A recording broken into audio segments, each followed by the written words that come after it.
Case போட்டவர் கூட இங்கதான் இருக்காரு, ஒருத்தர் கேஸ் போட்டவர் உள்ளேயே தான் இருக்கிறாரு. என்னங்க 3 பேர் இங்கதான் இருக்கிறாங்க கேஸ் போட்டவங்க. யாரு என்னங்கிறது எங்களுக்கு தெளிவா தெரியுங்க. உள்ளூர்காரங்க அண்ணனுங்களுக்கு எல்லாம் தெரியும் யாரு கேஸ் போட்டது, யாரு உண்டுதல்ல கேஸ் போட்டதெல்லாம் தெரியுங்க. ஆனா தயவுசெய்து தப்பா நினைக்க வேண்டாங்கன்னா, ட்ரஸ்ட் பொறுத்த வரைக்கும் எல்லா சொத்தும் நாங்க ஒண்ணும் அதெல்லாம் எதுவுமே இல்லைங்க. இப்ப கூட போன வாரம் அப்பா கையாடல் பண்ணிட்டாருன்னு கிளப்பி விட்டாங்க. யாரு கிளப்புனதுன்னு கேட்டா இவருதான் சொல்ல சொன்னாருன்னு சொன்னாங்க ஒரு அண்ணன். ஏங்க ட்ரஸ்ட் மேல கேஸ் போட்ட 3 பேரு எனக்கு அண்ணன் தாங்க. அவங்க ஒண்ணு தானா போடலீங்க, இவர் போட சொல்லிதான் அவங்க போட்டாங்க. அண்ணன்லாம் அது குடும்பத்துல பிரச்சனையை கொண்டு வந்து கோயில்ல விடக்கூடாதுங்க. வழக்கு தரப்பினர் மணிகண்டன் அவர்கள் விளக்கத்தை கொடுக்க விரும்புகிறார். இல்ல ஒரு அண்ணா ஒரு நிமிஷம் அப்படியே வாங்க, நீங்க வாங்க மேல வாங்க. அக்கா அண்ணா 2 பேர்த்துக்கு சொல்லிக்கிறோம்.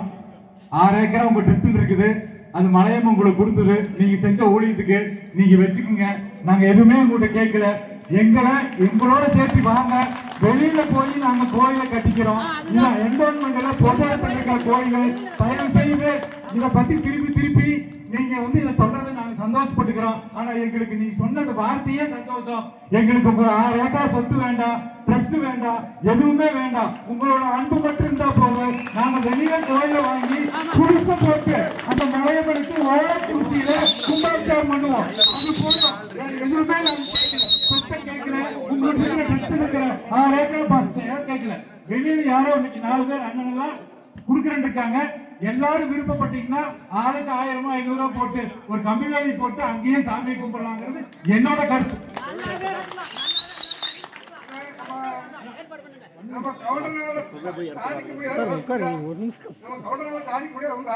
கண்டிப்பா சாதிப்போம். மைக் கிட்ட பிடிச்சி பேசுங்க. மைக் வாய் கிட்ட பிடிச்சி பேசுங்கண்ணா. ஒரு கவுண்ட பொண்ணு அப்பா அம்மாவுக்கு தெரியாம கல்யாணம் பண்ணி போயிடுச்சுன்னா அந்த பிள்ளை பழைக்கிறா இல்லையா? ஜாடி எடுத்து பழைக்க முடியுது இல்லை. அதனால நம்ம அப்பா அம்மா சொத்து கேட்டு தான் பழைக்கலாம். இந்த கோயில் பண்ணணும் எனக்கு வேணாம். நம்ம நீட்டா இருந்து நம்ம கோயில் கட்டுவோம், தைரியமா பண்ணுவோம். அதுக்காக தைரியத்துக்கு எல்லாம் பண்ண முடியும். ஏன் நம்மளால பழைக்க முடியாதா? நம்ம இந்த கோயில் கட்ட முடியாதா?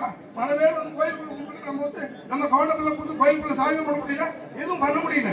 அந்த சூழ்நிலை நம்ம பழைய பஞ்சாங்கம் பண்ணிட்டு கேள்வி போயிட்டு அங்கே போயிட்டு இருக்கணும்.